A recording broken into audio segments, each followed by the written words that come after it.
right, hopefully you have a clipboard, you're okay? You want a clipboard? Okay, all right. I have like a playlist almost, and if it makes it easier to write individual evaluations when you know which student and which topic, feel free to write on this sheet. You can use the generic form as well, whichever works the best for you. Some people say they don't like the generic form because it doesn't let you address individual students. Some people like the generic form because you don't have to pay so darn much attention to each student. I don't know. You are always just parents, favorite teacher forever. You were great at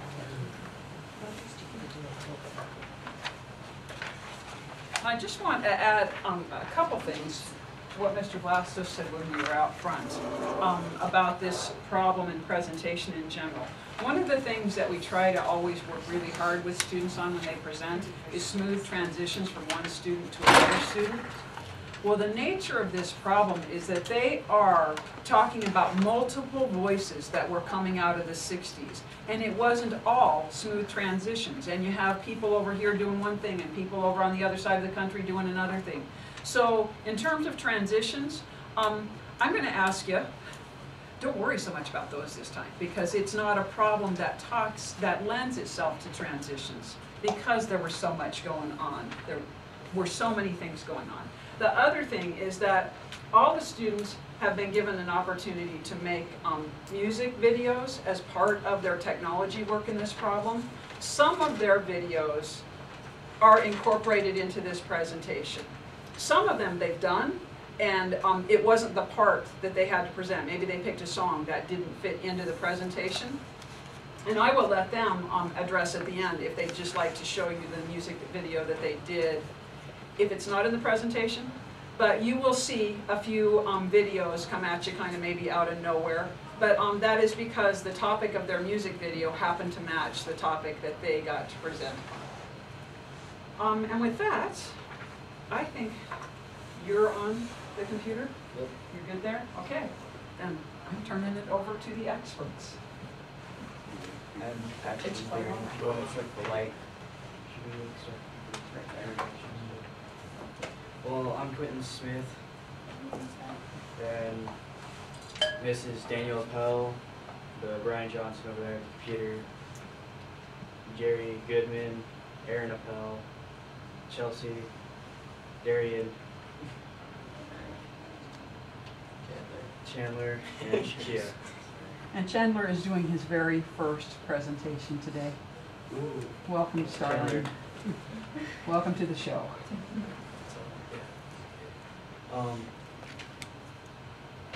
Our problem that we've been given for Starland was the American Polyphony problem.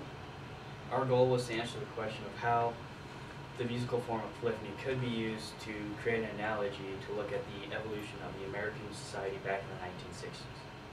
But first we had to figure out what polyphony is and how we could use it to subscribe the analogy to the 60s and their voices. As we go through our presentation, we'll discuss the following topics as so, which is the civil rights, the women's rights, the assassinations, the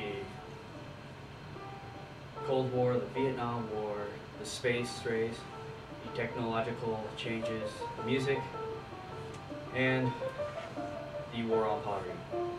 Each one of these topics has their own unique voice, and within these voices they have their own melodies, but all these melodies come together to create the sound of the 60s.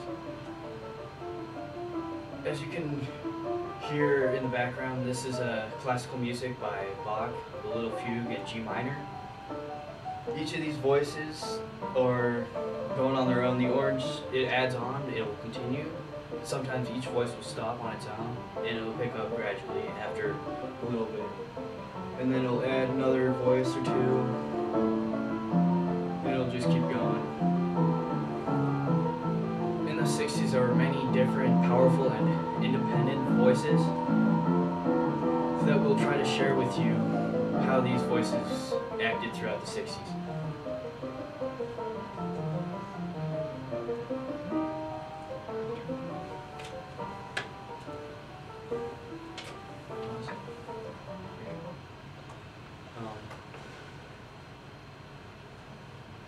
as each individual voice was unique, we had to choose a unique way to represent these voices.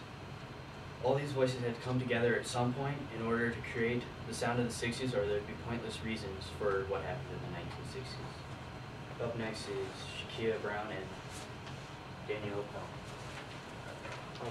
And a lot of the voices that were really going on were like, you get subjects like civil rights, which is what Shakia and I will be focusing on, or you'll get the different wars that were going on. Focusing specifically in civil rights, as these were actually a lot of the different civil rights groups, such as the Freedom Riders, activists like Martin Luther King, continuing, like, there's riots that were against segregation, riots for segregation. You got violent gangs like the KKK and the SMCC, or the SNCC, that's a error, and it'll eventually, we'll get into that. You'll get groups like the Black Panthers and all that. But anyway, one of the first things that went through as an act of civil rights, Brian. So first, February 1st in 1960 in Greensboro, North Carolina, there was 4 black students that decided to sit in at a lunch counter to basically protest the fact that that their money is good everywhere else in the diner. For instance, when they're sitting out somewhere at a table out there, but for some reason they weren't being helped when they were at these lunch counters, and so they decided to protest the fact that they weren't being helped and that they weren't being basically helped, and it led into more other people doing more sit-ins at places like movie theaters, swimming pools, parks, the libraries, and other public facilities to protest that it should be equal treatment and equal facility, and everybody should be able to sit where they want. And this picture here is the actual lunch counter that these 4 black students sat in when they were protesting what was going on in Greensboro, North Carolina. The next would be the student nonviolent communication, coordinating. I have a ton of typos. So it would be the student nonviolent coordinating committee, was founded at Shaw University, and it provided young blacks for a position in the civil rights movement. The SNCC actually became a lot more radical in the later 60s after it was put under the leadership of Stokely Carmichael. And I'll actually get into that, but he eventually changed the name to Student National Coordinating Committee instead of, so national instead of nonviolent, to show that they've broadened their strategies, is how they'd put it.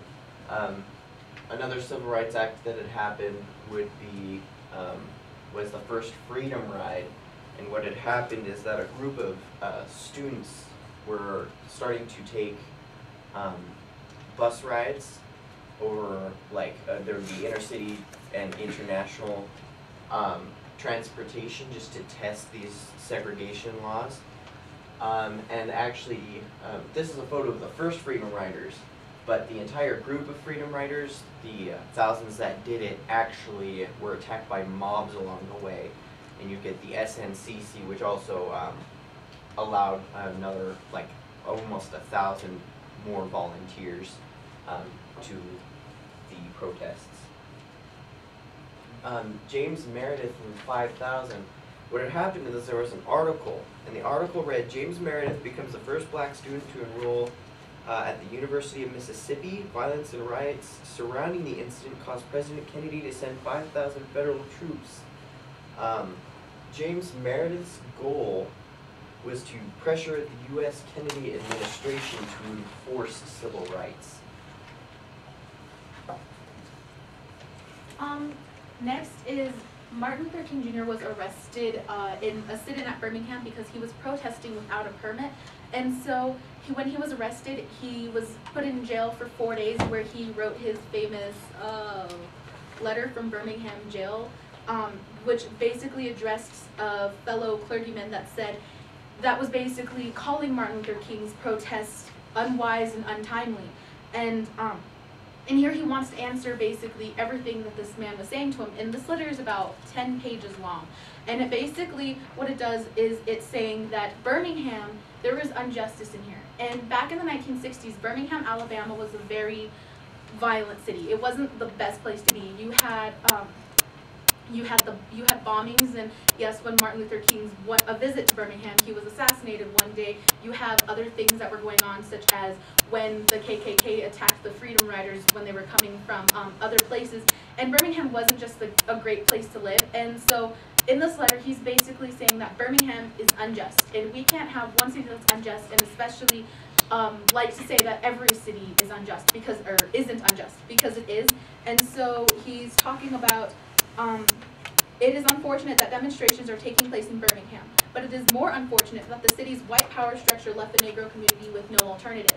So he's saying that because everybody's being so critical and basically saying that black people don't belong here or any colored people, and they're just being racist, that this city is leading, it's a link in a chain of a long line of racism which is going on in our community.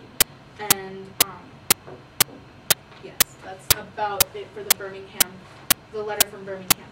Martin Luther King along those lines also released, or he made a quote, or you'll find a quote of it, and he said, failure to support protection or failure to defend people anywhere is failure to defend everyone everywhere. So and that's not word for word, but it's going to be a lot like that. The next event was Eugene Bull Connor's televised violence. There were riots going on in Birmingham, protests, and actually the safety, who was the Commissioner of Public Safety, Eugene Bull Connor, he was actually allowing the police to use fire hoses and police dogs on the black demonstrators. These acts of violence and lack of compassion from Bull Connor was actually televised. So this national televised event of all this violence that was going on actually helped gain a lot of sympathy for the civil rights movements that were going on. Also in Washington, D.C., about 200,000 people joined the March on Washington, which the March on Washington was there for convincing the U.S. To desegregate the armed forces and create a more equal working opportunity for both blacks and whites. There, Martin Luther King gave his famous "I Have a Dream" speech and gave said one of my favorite quotes, free at last, thank God Almighty, we are free at last. Next event, and this is my little bummer, is that this actually happened on my birthday in 1963. But on September 1963, 4 little girls were bombed in the 16th Street Baptist Church. It was a hate crime from Dynamite Dan, who was a member of the KKK. Go ahead and click it. And it was actually the inspiration for a very famous Joan Baez song called Birmingham Sunday. And she's singing specifically about the 4 little girls that were bombed, and that it was just acts of hate, and that the choirs in that church were singing of freedom. We can sit here and listen to it for a minute.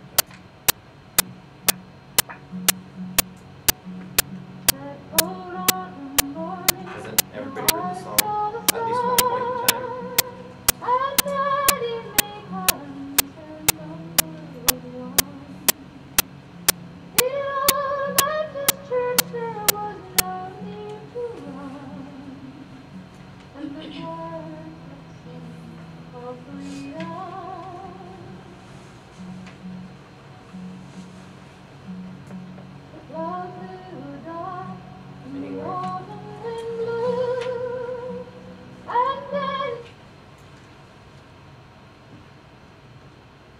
Okay, so next was basically the Johnson Act, which was the Civil Rights Act of 1964, and who actually introduced this bill was President Kennedy, JFK, and this bill was passed shortly after Johnson signed this act shortly after Kennedy was assassinated, which basically led to the thinking that maybe this act, the Civil Rights Act, would never have passed if Kennedy was assassinated, because it was sort of like a tribute to President Kennedy when he was assassinated, because this bill was addressing civil rights.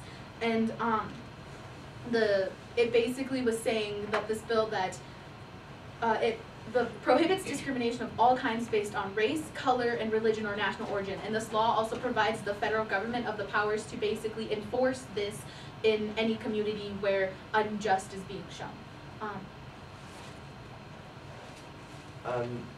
Starting in Selma, Alabama, there was a march to Montgomery for support of voting rights, because blacks were, it's not that they weren't being allowed to vote, they were being put in positions where they couldn't afford to register to vote.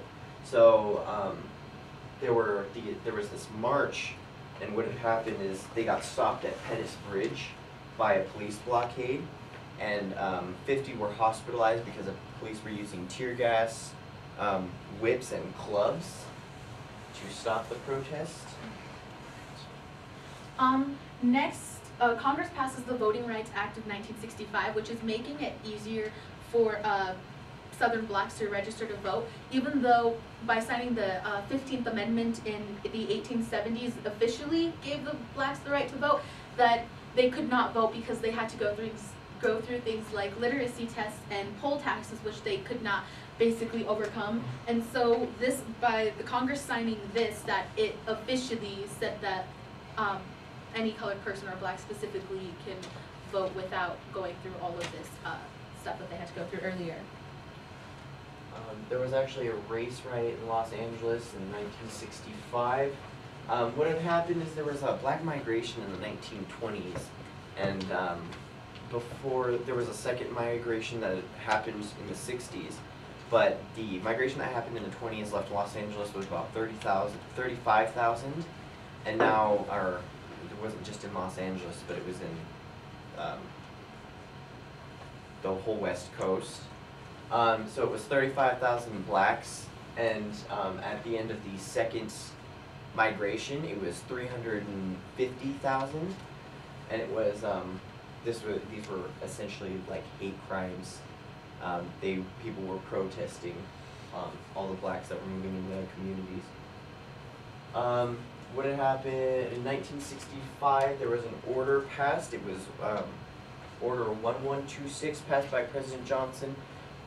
What it had stated was it enforced affirmative action for the very first time. It required government employers to take affirmative action. And since this was being enforced, consequences were actually becoming more real to people who weren't working on affirmative action. In October of 1966, the Black Panthers were established. What they were is a militant group. The civil rights coin, you have Martin Luther King on one side, who was nonviolent. He was like, let's not be violent. Let's try to solve this as calmly as possible. The Black Panthers were the other side of that coin. They were furious that you were getting, you know how I was talking about armed forces segregation? They were upset that their black brothers and sisters were being sent to the front lines to die for a country that treated them differently, that weren't treating them equally. And the difference between them and Martin Luther King is that they had different strategies. They were very violent. Stokely Carmichael, after he took over the Student Nonviolent Coordination Committee and turned it into Student National Coordination Committee, he had given a speech where he had basically used the term Black Power, and it became symbolized by like a fist in the air. And it was around that time that the SNCC became a way more radical group, and part of his speech was, how much longer can we be nonviolent? That's why he changed the nonviolent to the national. And in the 1968 Olympics, there were 2 Olympians. I forgot which event, what it was, but since both of them were up there, both given the Black Power sign, they got thrashed for that. They got, it became a huge public.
It came out in the New York Times the next morning that if I had merely sneezed, I would have died. Well, about 4 days later, they allowed me, after the operation, after my chest had been opened and the blade had been taken out, to move around in the wheelchair in the hospital. They allowed me to read some of the mail that came in, and from all over the states and the world, kind letters came in. I read a few, but one of them I will never forget.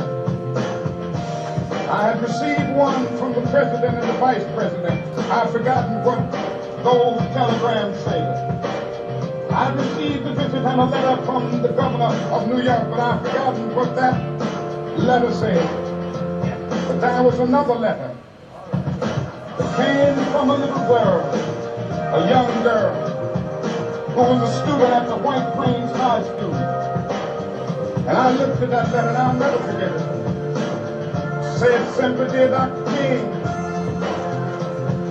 I am a 9th grade student at the White Plains High School." She said, "While it should not matter, I would like to mention that I'm a white girl. I read in the paper of your misfortune and of your suffering. And I read that if you had sneezed, you would have died. I'm simply writing you to say that I'm so happy that you didn't sneeze. And I want to say tonight,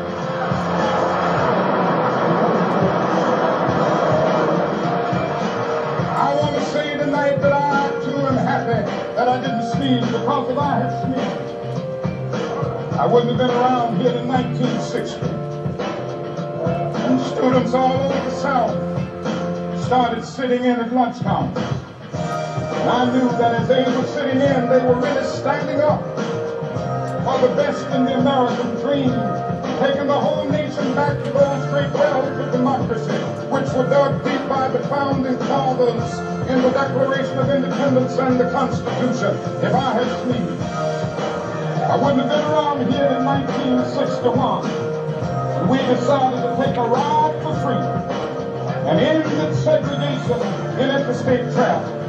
If I had sneezed, I wouldn't have been around here in 1962. The Negroes in Albany, Georgia decided to straighten their backs up. And whenever men and women straighten their backs up, they are going somewhere, because a man can't ride your back unless it is bent. If I had sneezed,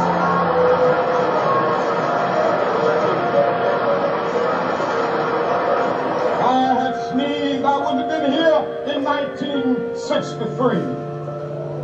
The black people of Birmingham, Alabama, aroused the conscience of this nation, brought into being the Civil Rights Bill. If I had sneezed, I wouldn't have had a chance later that year in August to try to tell America about a dream that I had had. If I had sneezed,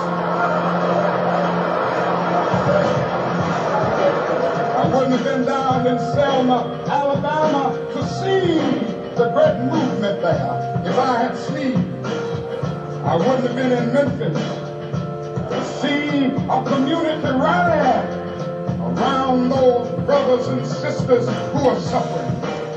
I'm so happy that I didn't sneeze. And they were telling me, now it doesn't matter now. Really doesn't matter what happens now. I left Atlanta this morning, and as we got started on the train, there were 6 of us. The pilot said over the public address system, "We're sorry for the delay, but we have Dr. Martin Luther King on the plane, and to be sure that all of the bags were checked, and to be sure that nothing would be wrong on the plane, we had to check out everything carefully, and we've had the plane protected and guarded all night." And then I got into Memphis, and some began to say the threats, talk about the threats that were out, or what would happen to me from some of our sick white brothers. Well, I don't know what will happen now. We've got some difficult days ahead. But it really doesn't matter with me now, because I've been to the mountaintop. I don't mind. Like anybody, I would like to live a long life. Longevity has its place. But I'm not concerned about that now. I just want to do God's will. And He's allowed me to go up to the mountain. And I've looked over, and I've seen the promised land. I may not get there with you, but I want you to know tonight that we as a people will get to the promised land.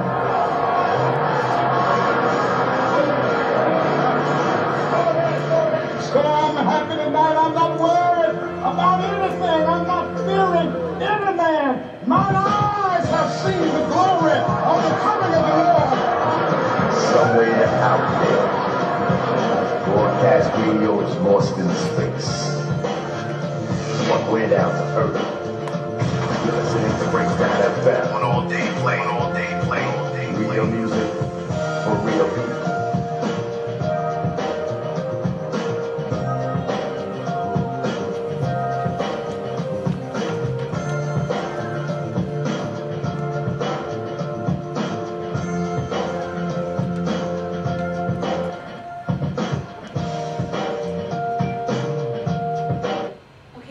Basically, this is a long speech, and this video wasn't even maybe a fourth of the speech, and it was still 8 minutes long. And he was saying some very powerful words within that speech, and what was really scary is that basically he was predicting his own death just the day before that he actually was assassinated. And there was many attempts to assassinate, and there were many threats on Martin Luther King's life. But basically what he is saying is that he has seen what is to come, basically, and that he knows that with every action that the government is trying to do now, that he knows that we will get to that point in our society where racism is no longer a problem within our community. And basically my favorite lines within his whole speech was, "I'm not worried about anything. I'm not fearing any man, because he knows that eventually that we would have overcome racism within segregation and any things like that. And so basically the last thing of the civil rights was April 11th in 1968. Johnson signs another act, which was, it's also saying that before this, the act was saying prohibiting discrimination in the sale, rental, and financing of housing. So anybody who wanted to buy a house can now buy a house. And it doesn't matter what color you were, what religion you were, and all these civil rights acts that Johnson did sign, it started with one simple man, which was basically Kennedy, and he introduced this, and then Martin Luther King was assassinated, and next up more on this is Darian Wright with the assassinations. Okay. I made a video of the assassinations in the 60s based off of Abraham, Martin, and John song. Because one of the things we had to do is talk about the assassinations of our leaders.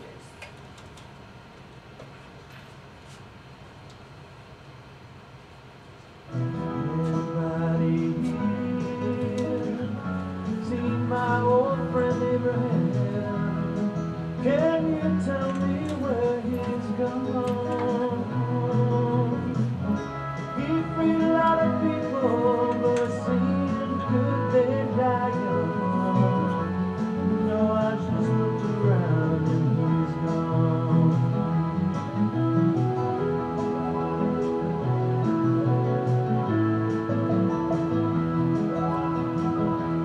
Anybody here seen my old friend John? Can you tell me where he's gone? He freed a lot of people, but it seemed good they died young. I just looked around and he's gone.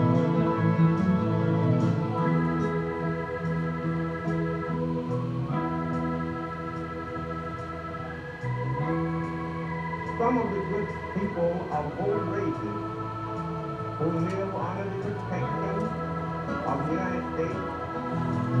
Anybody here seen my old friend Martin? Can you tell me where he's gone? He freed a lot of people, but it seemed good they die young. I just looked around and he's gone. Didn't you love the things that they stood for?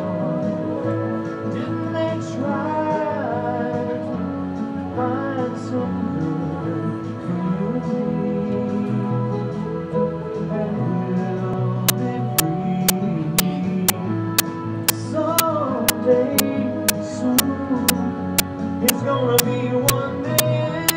Anybody here see my old friend Bobby?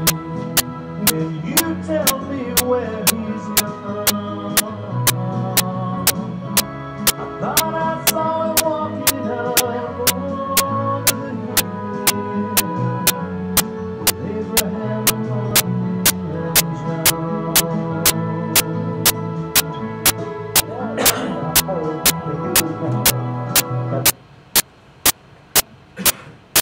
Abraham Lincoln was killed at a play in Washington, D.C.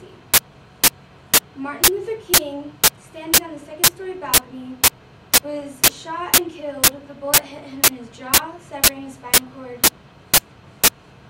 John F. Kennedy was shot in the neck, then the back of the head. Robert Kennedy was killed at a hotel in the ballroom. He died 26 hours later due to being shot with no exit wounds. And next, Chelsea is going to talk to us about women's rights. As you can see, I attempted to be Rosie the Riveter. Rosie the Riveter was an American icon for a lot of women during World War II. You know, all the men went to war, and a lot of women worked inside the factories. And this was just an icon for women, and it really was used a lot, and a lot of women were inspired. I don't know if they all looked like her, but yeah. Gender roles. There was the typical American family, especially after, like during the time, like, you know, the Cold War, the woman would typically stay home. She would be the trophy wife, and she would clean, she would take care of the children. Didn't really have that, you know, chance to go out there and work like men did. The children, of course, they had, you know, bright imagination, would play around a lot. Men would go out and work. They would come home to their wife expecting them to pretty much just like look pretty, and if they looked pretty, then everything was pretty much fine, you know. The woman would serve him dinner and everything would be fine. Some women did like the role of being an stay-at-house, like, you know, stay-at-home wife, and that's okay. But staying at home after not having anything to do for a long time, personally, I would go psycho. I don't know how you guys would feel. And that's where the 1960s was really good, because women had more of that freedom for self-identification. This is just one of my favorite quotes. It's, "Do not pray for easy lives, pray to be stronger men. Do not pray for tasks equal to your powers, pray for power equal to your tasks." So it's basically saying, what? Do not pray for tasks equal to your powers. Basically, if you know and you want to do something, go out there and try to find something where you know that you're going to be accepted, and start with something small and work your way up there. I see a lot of women out there, you know, in the military these days, swimming, being pregnant, working out there as cops, and I think that we really overcome in our work these days, so excited. The Feminine Mystique was written by Betty Friedan in 1963, and she was the second wave of American feminism, and she really helped a lot of young women go out there and really start thinking about themselves.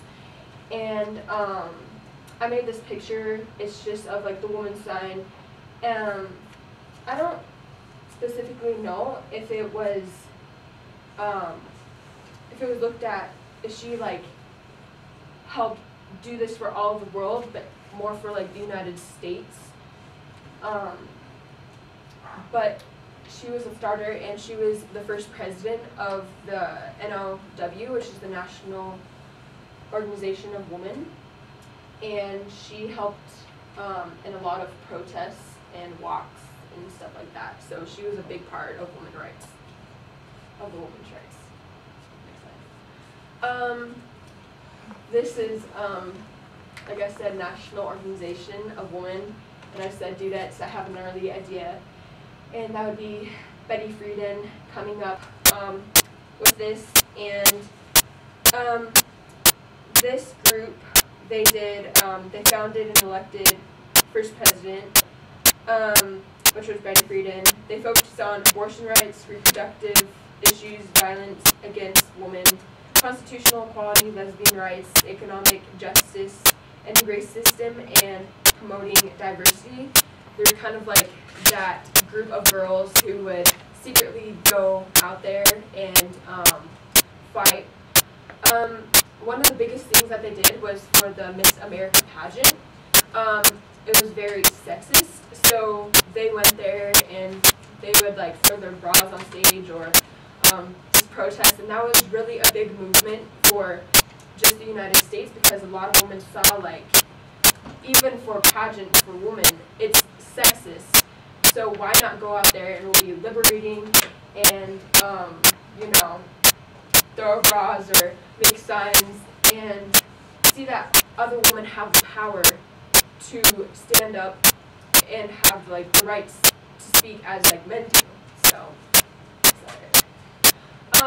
Get her done, America, that's kind of like what we say today, kind of.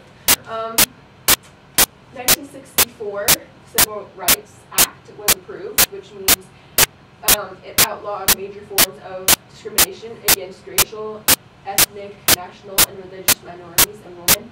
This is really a big overturn for women, saying that there's not going to be any type of discrimination. I'm not saying that this helps with everything. Of course, there's still discrimination and sexism, but the Civil Rights Act really helped with overall equality, such as gay rights for blacks, hippies, pretty much everything out there.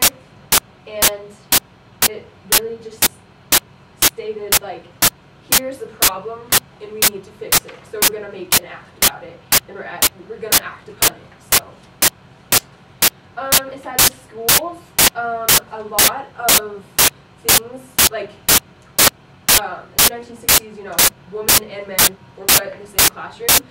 There's this thing called the chilly classroom climate, and that means that guys were more focused on inside the classroom. Could you imagine just like sitting there being a girl, not really being able to talk?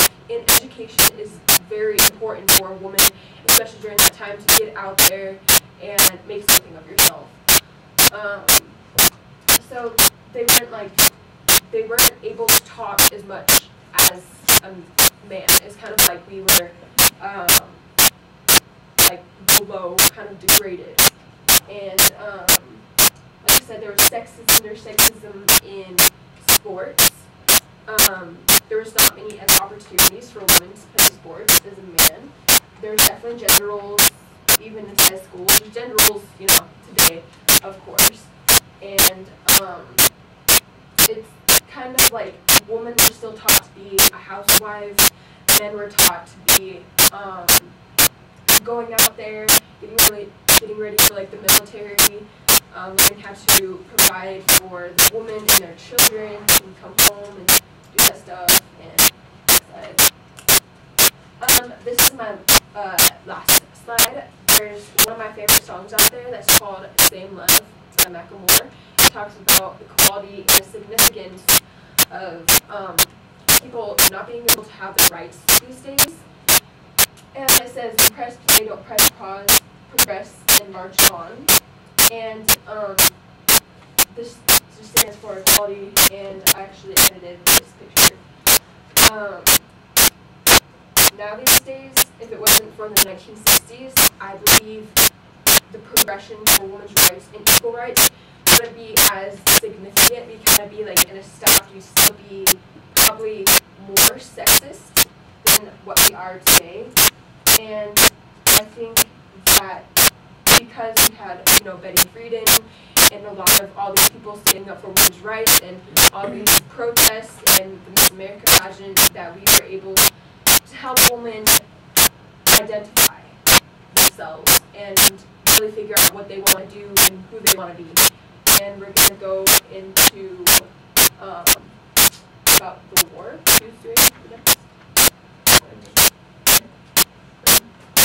Alright, we're going to talk about the Cold War. This started in 1945 and ended in 1991. This Cold War was named because of the two powers, the Soviet, the communist, and the imperialist, contained nuclear weapons that if they threatened us, we could threaten the exact same weapon that they had against us. So that would be a neutral destruction between each other, so there would be always times for an attack.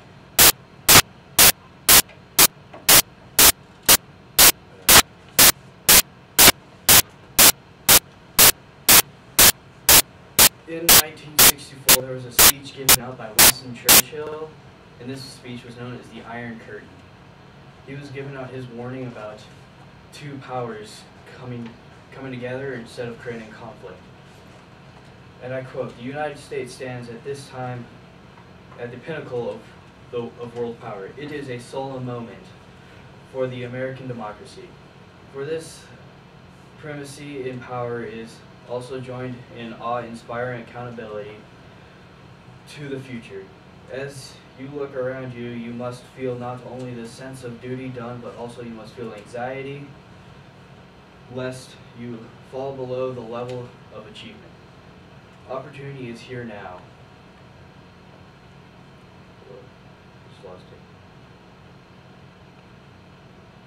Clear and shining for both our countries. To reject it or ignore it or fritter it away will bring upon us all the long reproaches of the aftertime. It is necessary that the constant of mind, persistency of purpose, and the grand simplicity of decision shall rule and guide the conduct of the English-speaking peoples, in peace as they did in war. We must, and I believe we shall, prove ourselves equal to this severe requirement. After 1964, President Eisenhower and President Joseph Stalin of Russia both saw that they can have equal worlds, but they also saw that the worlds were split apart into the imperialist and the communist. After President Stalin died, President Khrushchev took over, and there was a meeting in the summit of Fort David, and they both saw that they had hopes for that their two worlds can come together and recreate their relationships like they had in World War II in 1959. In 1962, there was a meeting between the President LBJ, but he wasn't president at the time, and the Prime Minister Kosing of the Soviets.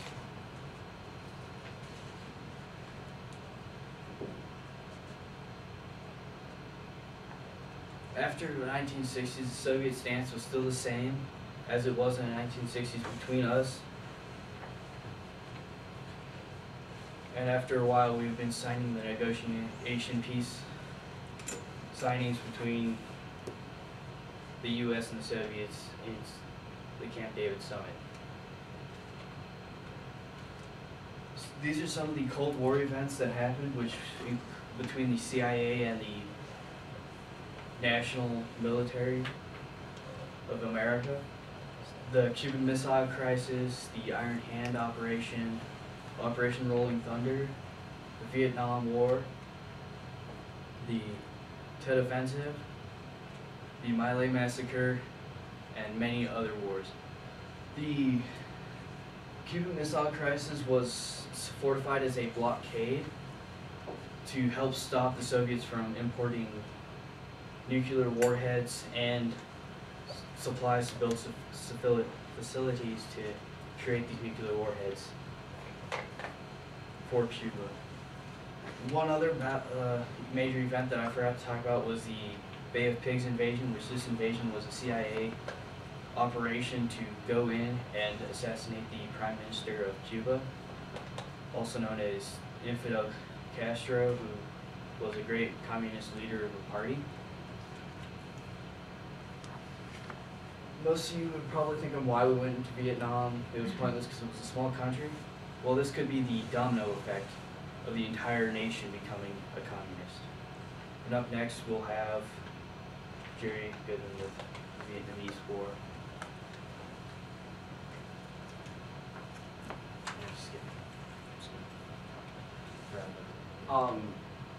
Here's sort of an overview of Vietnam. We sent over 2.5 million U.S. soldiers to Vietnam to fight. The U.S. supported the southern part of Vietnam. Communist China supported the north. The U.S. assisted South Vietnamese in military and financial aid to help begin the war. Robert McNamara, Secretary of Defense, made a lot of decisions about Vietnam War. increased number of advisors, Gulf of Tonkin resolution. That was a big deal because it gave the president at the time lots of power to fight. It gave him the power to make decisions on the war without a declaration of war. And quotes, we were wrong, we were so very wrong. Ho Chi Minh was the leader of Vietnam, North Vietnam. The Vietnamese People Army led to a request of lots more troops, led to lots more protest, cost a lot more because of it took so much more money to move them around. It was evident no amount of soldiers could end the war. The Viet Cong, they were the communist troops that fought for South Vietnam. They were less organized and they used guerrilla fighting, which is more brutal. And they used tunnels and traps. The picture on the left is a diagram of what their tunnel systems would look like. And then the top right is now they're tourist attractions. And the bottom picture is a map in Chu Chai. They're called Chu Chai tunnels. And they're all over the place. The My Lai massacre was a key event. It happened in 1968. It led to an increased operation of the war. What happened is the soldiers were killing unarmed civilians, including women, children, and elderly women. They raped, and they also raped or lined up and shot them. Originally, 26 U.S. soldiers were involved with this. William Cassidy was the only one charged and convicted. He was actually tried for murder, and in April of 1969, he had ordered the troops to kill civilians. The Tet Offensive, the North Vietnamese and Viet Cong troops attacked cities throughout Vietnam. There was purported to be a ceasefire for the holiday. Kind of a surprise, we fought back. The draft lottery. All of the dates on the piece of paper from 1 year established call order for anyone born between 1940 and 1944. The dates, those are some of the dates of people in here that if they were born in between 1940 and 1944, they would most likely have gone.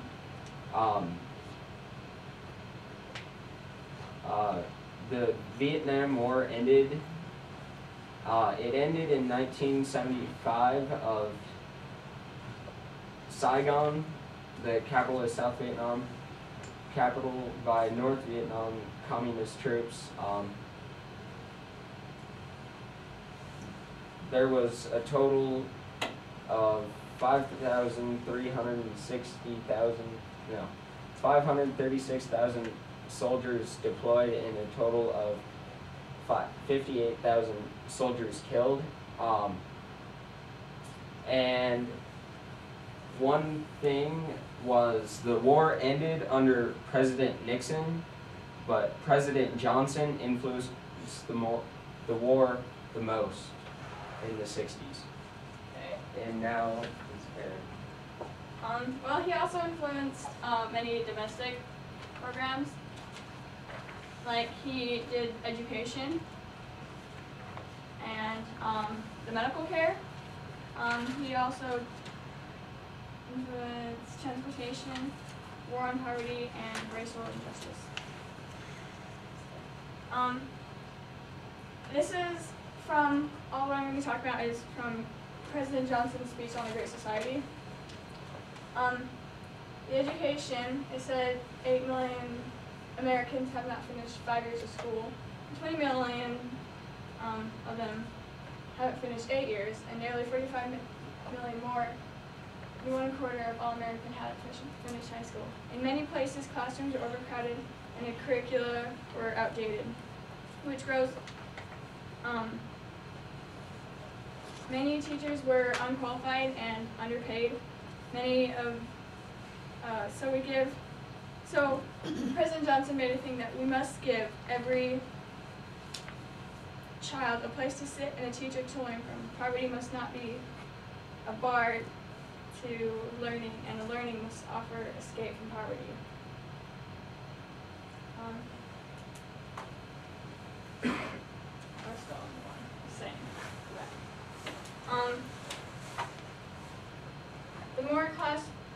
More classrooms and more teachers are not good enough. So we must seek an educational system that grows excellence as it grows in size. This means better training for our teachers. It means preparing the youth to enjoy the hours of leisure as well as the hours of labor. It means exploring new techniques in teaching to find new ways to stimulate the love and the learning of the capacity for creation. Medical care was part of it. Truman thought of the idea, but he never could get Congress to pass it. And so Truman's first proposal was in 1945. It provided, he thought of Medicare and Medicaid, and which later Johnson did get passed. And they're important things because we're still using them today. Medicaid is a federal system of health insurance for those requiring financial assistance. Medicaid, a federal system of health insurance for people over years of age 65 for certain, and for certain younger people with disabilities. Even though Truman was never able to pass it, Johnson signed the act in Truman's library. Transportation. The urban mass transportation was the idea of having mass transportation options instead of everyone driving cars. The Department of Transportation was authorized by Congress, and the Congress passed a variety of legislation to support improvements on transportation, including the urban mass. This helped the people in poverty to get around, so they didn't have to get a car because they didn't have a job, and they couldn't get a car and stuff. And it also included provided rail projects between cities and states, like between New York and Washington.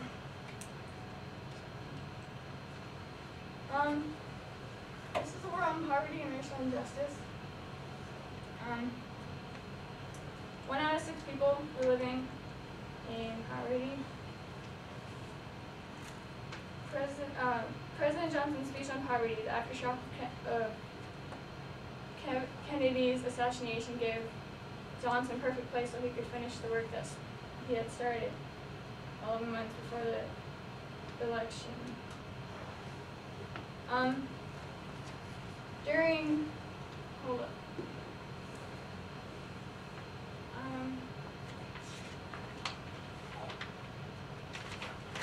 Okay, well, this is percent poor, like, back in the time, because it was really hard for, like, blacks who were, like, the top because they couldn't do anything, and they were, like, I don't know, whites, there weren't many whites and stuff.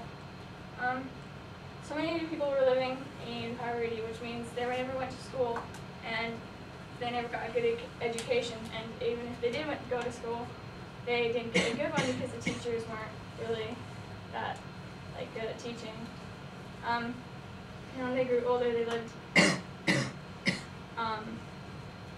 when they were older, they had to go and get a job, and they didn't know how to do that job because they weren't educated, and they was growing up in a complex society. They needed the skills, and without having them, it drained their ambition and energy, and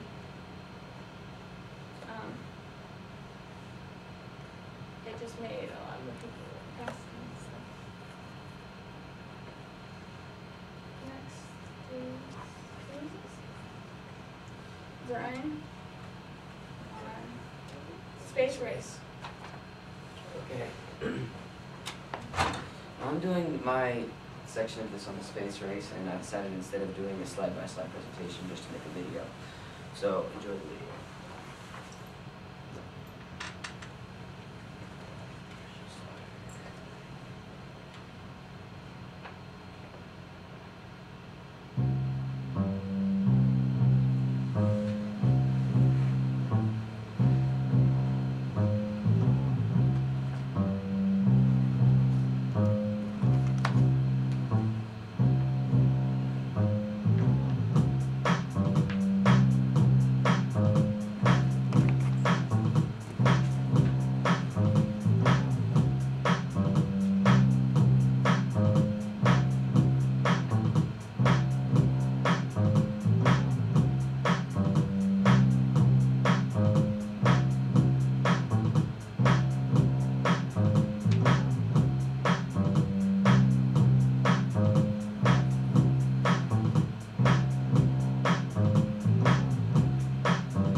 Why climb the highest mountain?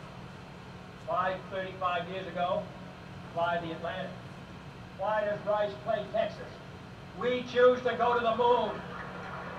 We choose to go to the moon in this decade and do the other things, not because they are easy, but because they are hard. Because that goal will serve to organize and measure the best of our energies and skills. Because that challenge is one that we're willing to accept, one we are unwilling to postpone, and one we intend to win, and the others will.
Columbia, this is Houston, AOS, over.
Next we have Chandler talking about the let's see, that's the 60s.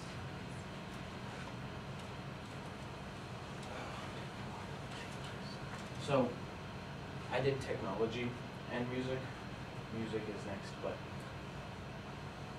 the first bit of technology that was really changing in the 1960s was the internet, and the first real form of internet was ARPANET, which was a government project put on to a company called ARPA, and it was for government tasks and testing with networking, and it ran across the U.S. and along a bunch of colleges on the border, and then colleges there, and then, as you can see, and it basically paved the way for the modern internet all across the world. It was really the first time anyone had tried anything like that. And next one. Coding and programming took a huge change with BASIC. BASIC was a code that anyone could go take a college class and learn. Before, it was only the people who were writing the codes, but anyone could learn this and anyone could write a program if they were willing to take the time. So it changed a lot. There was a lot more programs coming out, a lot more people making programs, and a lot more people trying things and trying to do things.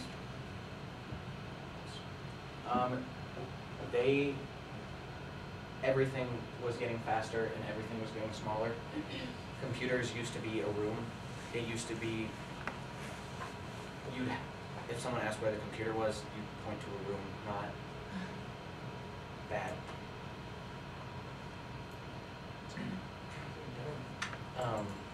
As you can see, it's turned into this. This has more technology than we went to the moon with. And it's insane. The processing is changing. RAM came out, which made everything faster, which random access memory. It completely changed everything. CDs, compact discs started coming out, which made it so that information could be stored on something instead of in like vacuum tubes and things like that. Now you can go next. Music, the British invasion was huge. Everything, new bands were coming out. The Beatles, of course, the Rolling Stones, the Who. It didn't really have a date when this happened, but around '63. Everyone loved the Beatles, everyone loved the Who, everyone loved the Rolling Stones, but everyone loved the Beatles specifically. Which these were new bands, and this was a new style of music that no one had really seen before. Electronification of music, going to the electric guitar. In '64, Bob Dylan showed up to the Newport Folk Festival, a festival of folk music, which is an acoustic guitar, traditionally. He showed up with an electric guitar, and he was booed off stage because he used an electric guitar in a band instead of just doing the traditional thing. But after that, they begged him to come back, which is a huge turning point in music. Like, him, out of all people, using an electric guitar is crazy. And then Jimi Hendrix built on that. He used overdrive and an electric guitar to make his music his own style and his own, this completely new thing that no one had ever seen before. And he'd been doing this, but when he came out with Axis Bold as Love in '67, everyone loved that album, especially the hippies and the hippie movement. It was psychedelic and new and crazy and great. Everyone loved it. And this electric guitar opened up, you could change so much about it, and it opened up everything. Everyone could have their own style. New bands could do things that they wanted to do and change it and be their own. And that led to, obviously, music today. Go ahead. Woodstock wasn't really electronic, but it was still crazy. It was the biggest concert ever. It was huge. 500,000 people is the largest gathering for music ever. 3 days of music, there was drugs everywhere and there was sex everywhere. It was crazy and no one was doing anything like this. And no one had before. Everyone was looking at them and saying, these people are insane.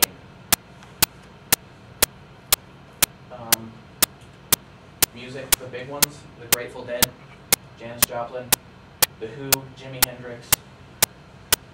The Beatles couldn't show up because they couldn't get together.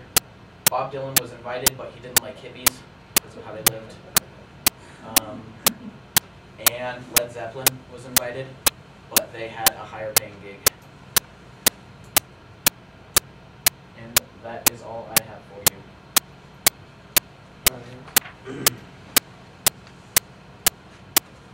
Martin Luther King, Apollo 11, Betty Frida, Vietnam, Martin Luther King The Jr., Great Society, Dalton Tonkin Resolution, the speeches that were given, Gary Gagarin, Stonewall, who eliminated from power, John Kennedy, Bobby Kennedy, Education, Ted Bundy, War on Communism, the Freedom Riders, the Jubilee, National Organization for Women,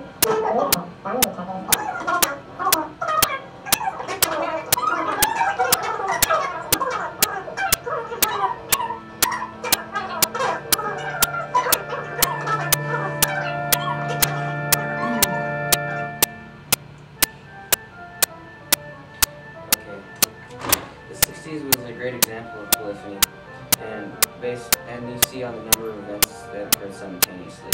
In just 10 years, we made it to the moon, we desegregated many things in places, moved into new music styles and fashion things, and we also found out a lot about our own country and about other countries as well. And this is just the conclusion for me.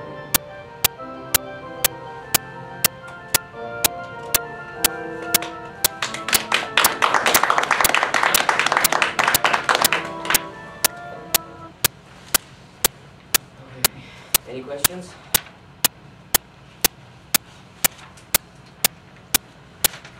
I have an observation since I lived through all of that, and that is, did you look a little more carefully at Johnson and his social agenda,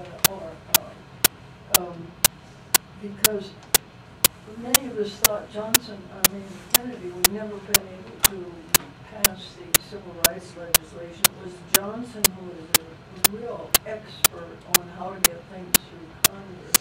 So what more did you figure out about Johnson? Because Kennedy is all of our heroes, and partly because he was assassinated.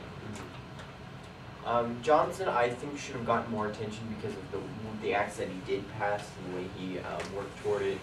He also did some research on Johnson.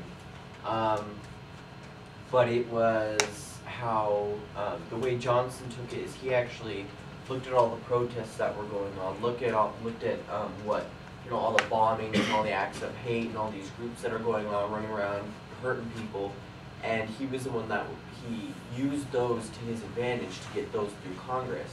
And that's why within the time of the 60s, he got 2 acts passed, specifically for civil rights.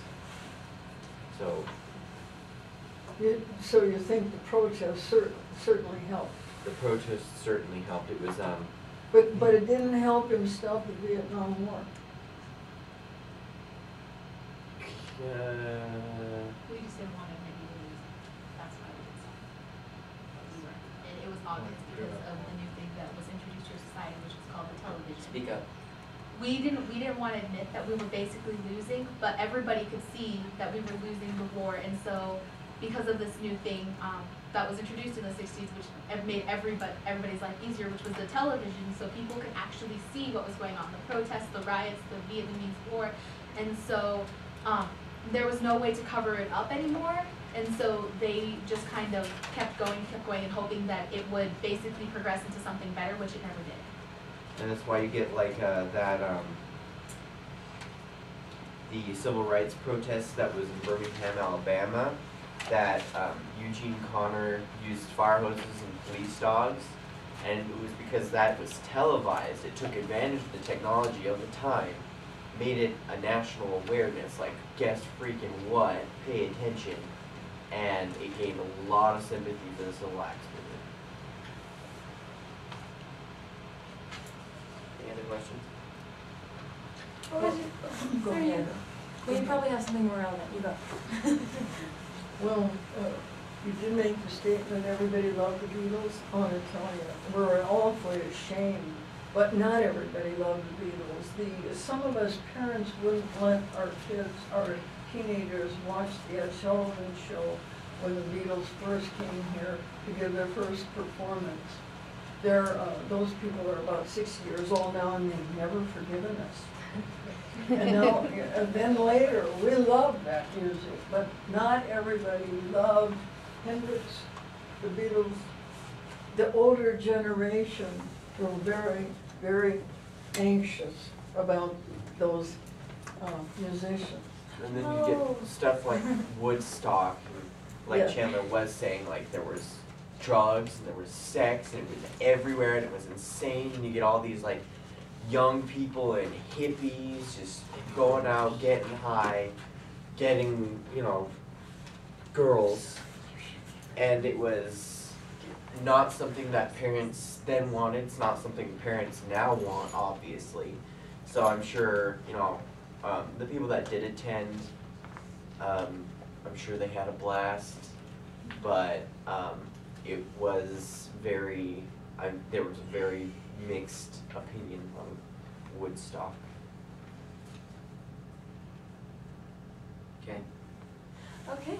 I was just thinking about how much the television, that's crazy that the television had that much effect on it. But my question was just, what were you guys' favorite things about this problem? Because it's so interesting, and it's very powerful, everything that happened within that time period. Like, doesn't it get you pumped up, and what part of this got you riled up? To answer your question, I think we should go in line. We'll start with Shakia and move this way. Well, I really enjoyed basically the civil rights, because rights for everyone is basically my favorite thing in the world, and I believe that it's not only in the U.S. should we have rights, but in other countries. So looking at what happened in the 60s and what made a huge social change for everybody, and for us now to be able to give almost equal rights for everybody, I just think it's amazing, and that was my favorite part. The music was huge. Like, it's cool to see what they thought and how they felt expressed through music. I thought it was pretty cool to just like to look up Martin Luther King and all of those people and like look back on it today and see think about how things might have been different if those people weren't around. I really like looking at like the progression to see like if we didn't have all that has happened in the 1960s, where we would not be now. Because I think it was a lot about like finding yourself and individuality. I think having all that has come, you know, with like the parents looking at like you know, don't like your kids watch the Beatles and stuff, and now how today there's like sex in almost everything that you see on like TV. You know, there's naked people, there's cussing, there's in what we're making out of ourselves today, and just how I think that we've made progression in good ways, and that we're still making history today. I'm really interested how in the next 60 years, when I'm, you know, as we all get old, how my grandchildren will be able to look at my generation and how, and all like the things that we've done, like, you know, equal rights and just everything that we have overcome. I just find it significant. I like what Chelsea said and about music, because I don't know, music was a lot different back then than how it is now, and that's just how people like express themselves. I don't know if that was cool. And your favorite part wasn't Johnson's Great Society. It was a lot.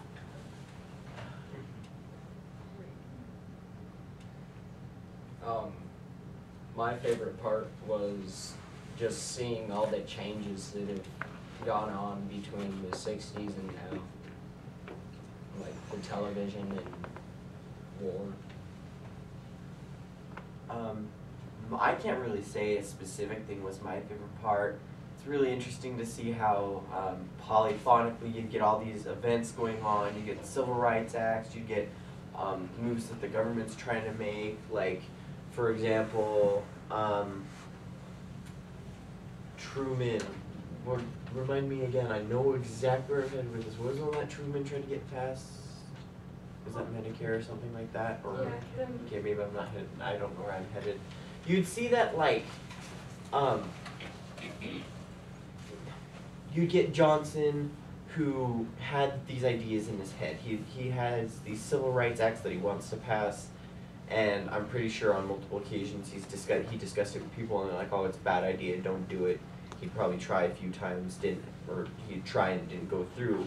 And then, so it's proposed, doesn't happen, you get riots.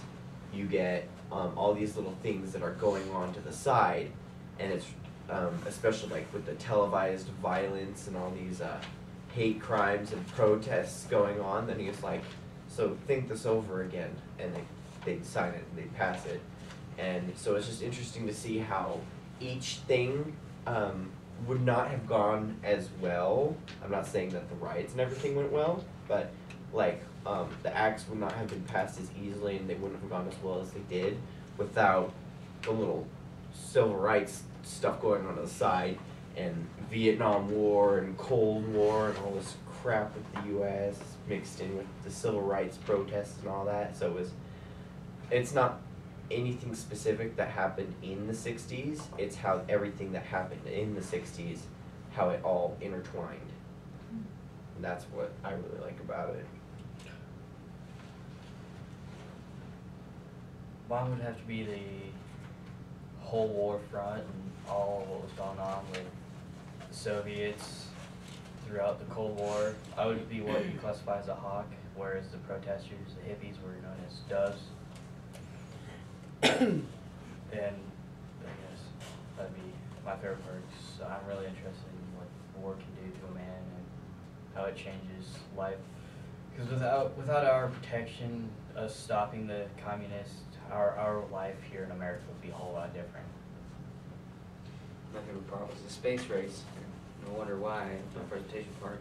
But we overcame, us and the Soviet Union actually overcame a huge adversity. We had a lack of technology, and most of it we did have was seized from the Germans. and we were in a race that ended up killing people. For example, I'm not exactly sure which mission it was, but 2 astronauts burned up on the launch pad, 2 Americans, and it was a really bad thing. But it was cool because eventually, even though we were behind a lot of the time through the space race, we made it to the moon first. I want to tell just a little story on Darian because I think, well, I think y'all deserve to hear it. So she was working on her Abraham Martin and John song, and she came across the video that shows President Kennedy getting shot in Dallas, and she was so fascinated by that video. And she came back the next day and she said, "Did you know I showed that video to my dad and he said he's seen it before?" And that just, those little reminders that the kids give me almost on a daily basis, but I think it's worth sharing that because it is so easy for us to forget how much of it is brand new.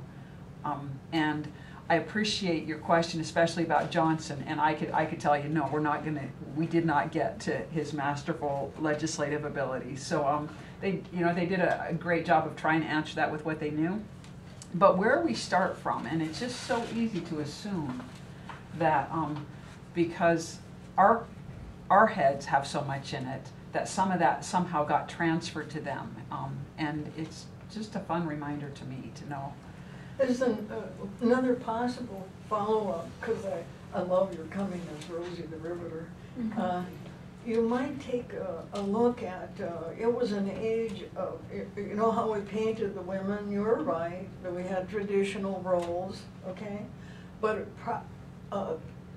women were doing huge things in the area of volunteerism. That was their way of escaping a little bit from the roles, the traditional roles, and getting involved, you know, in the mental health movement, in education, and so on.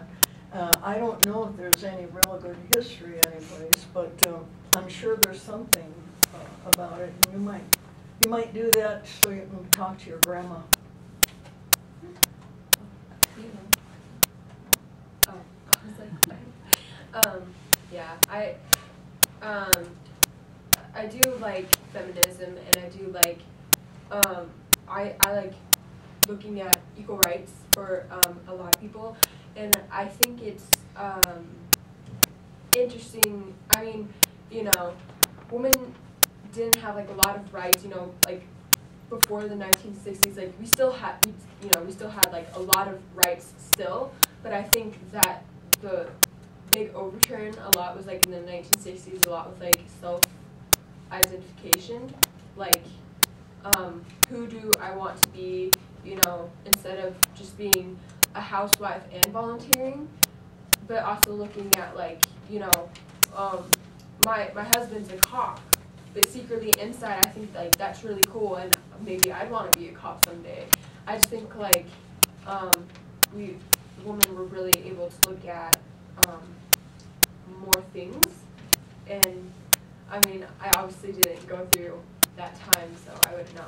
But I if I was put in that time, I really wouldn't want it to be a secret. I'd really want to actually go out there and get a job. Like a man could, and you know we could do it these days, and it's definitely more equal. So.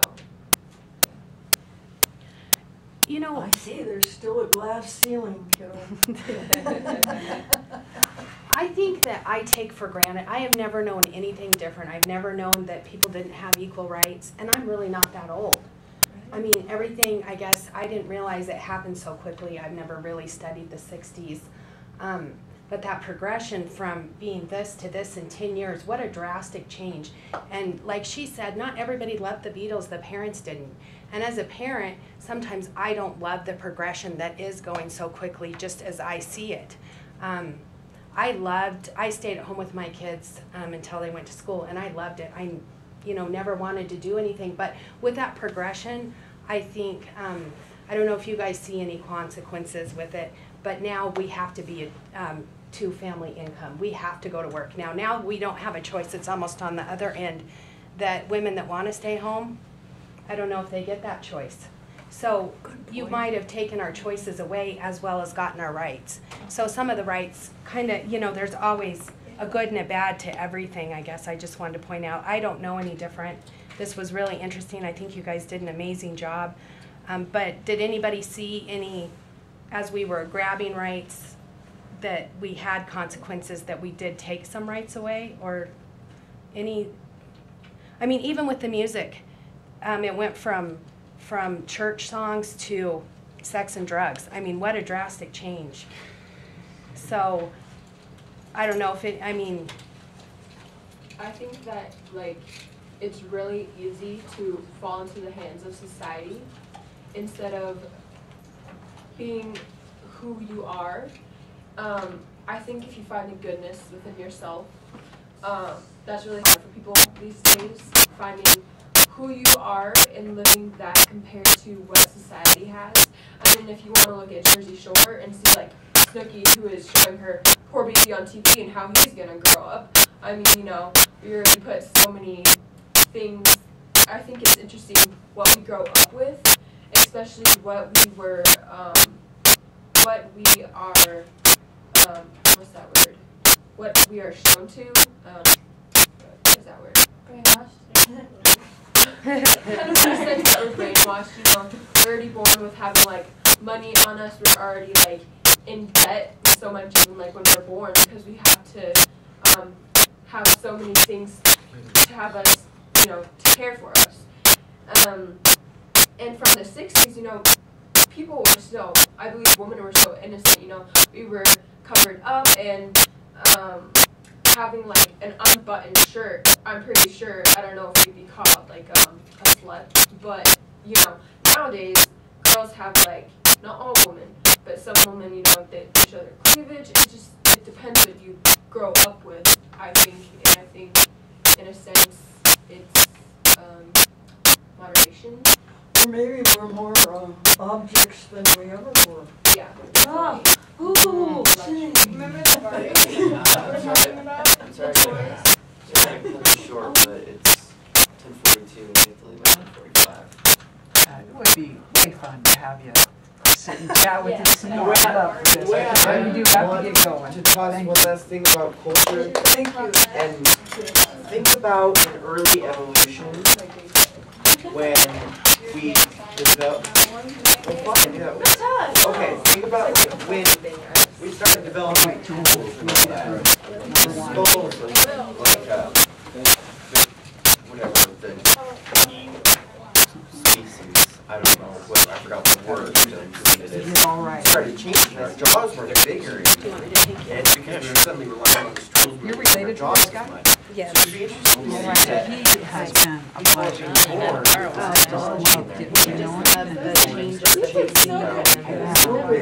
Rely on other people. I really for him. I grow and grow and get some more. And I have heard wonderful things about Jared as well. Yeah, what were you guys done after one? Yep, yep. Yeah, it's great. It's been great. I love it. I sure have liked it. Thank you so much. And I told him his job is like to survive the first presentation. You work on everything else after that. Everybody else, like this is their veterans, but your first one, you can survive it. He didn't think he'd survive it. He did a mighty fine job. Thank you. It was very, very interesting. Thank you. I appreciate that a lot. You know what? That's great. Okay, Darian. It was the, of all people. Thank you. I sucked. That's interesting. You know what, though, it was okay. Yeah. And yeah, that part was great. So I know that you kind of got that and didn't love it. I wasn't sure that fun of it. And I was sure everybody else pretty much got to talk about what they love. And you were the first one who had to say, I love other people talk about, but what I did.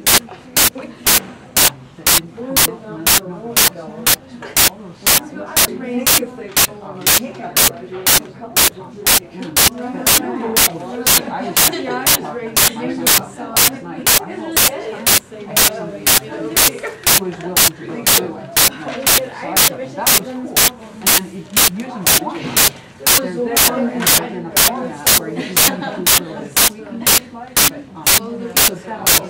part that I thought was your strength in presentation. It wasn't something anybody else.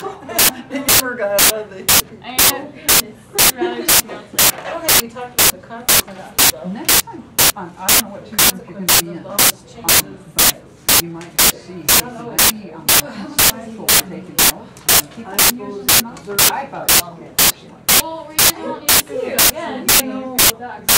Well, whatever, maybe what I just did was pretty cool. And it's something like it going. Yeah, I'm like, Yeah, that's about it. I'm like, Were. I don't know. I think of all the ones I've watched, the kids were more engaged in this subject than any you've ever done over here. That's what I think. Well, I liked that they got asked what do they like, and it was fun to listen to them respond to that. That was a very good question. Where's all the paperwork? Thanks. I had, there's another question I really wanted to ask them is that watching and learning about all this happening in the past, does it make them think differently what happens currently, like with the Occupy movement or any kind of bill that ever gets passed or anything that's happening in Congress or the rights movements that are happening now? I mean, does it change the way they look at that? And would they be involved in that kind of crazy kind of movement kind of thing that they had back then? Yeah. That's awesome. I think so too. But they sure thought we were dull. Sure thought you were what? They sure thought we were dull housewives. Oh, no. Well, we went from not, well, they went from not having much of a life, I mean, they were all suppressed, to having, you know, all this freedom, and sometimes it has consequences that we didn't address at all, but